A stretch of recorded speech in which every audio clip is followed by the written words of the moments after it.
Tatlo ng pasyente na may leptospirosis ang naitalang nasawi sa San Lazaro sa Maynila.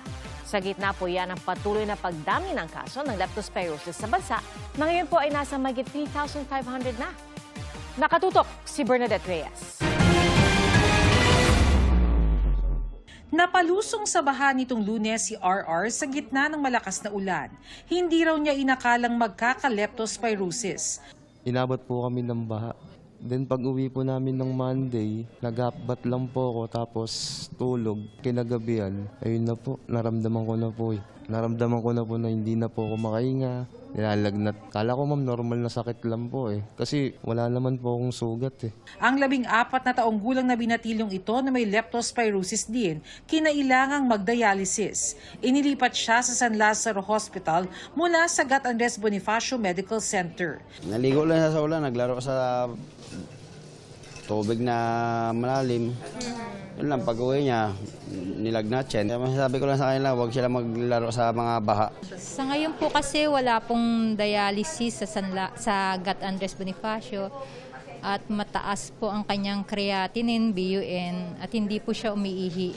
Sa tala ng San Lazaro Hospital mula January 1, 142 na ang kanilang pasyenteng may leptospirosis. As of 7 a.m. kanina, 3 na ang nasawi mula August 10, isa sa kanila nasawi ngayong araw. 22 ang new admissions. 6 na po na leptospirosis patients ang kasalukuyan nakakonfine, 19 dito severe cases. Ang severe leptospirosis is ito na ang leptospirosis na inaatake ang mga vital organs ng katawan. Pag umabot siya sa kidney, kailangan na natin hemodialysis, hindi sila makakaihi. Pag inatake ang atay, naninilaw po ang pasyente. Pag inatake ang respiratory system, nagkakaroon sila hirap ng paghinga na kung minsan kailangan natin silang i-intubate.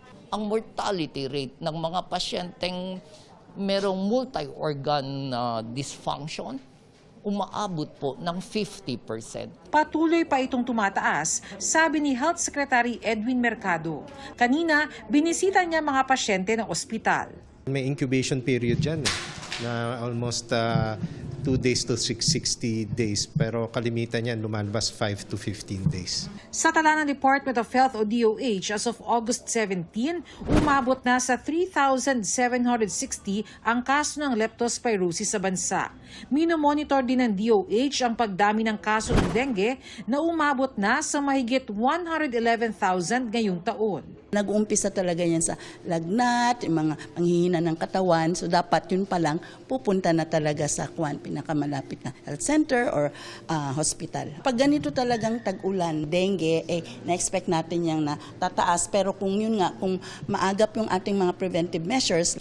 Ayon sa Department of Health, sa kabila ng tumataas na bilang ng mga kaso ng leptospirosis at dengue, may sapat na kapasidad daw ang mga ospital. Dito nga sa leptospirosis ward ng San Lazaro Hospital, sa 120 na bed capacity, kalahati o 60 pa lamang ang naookupa.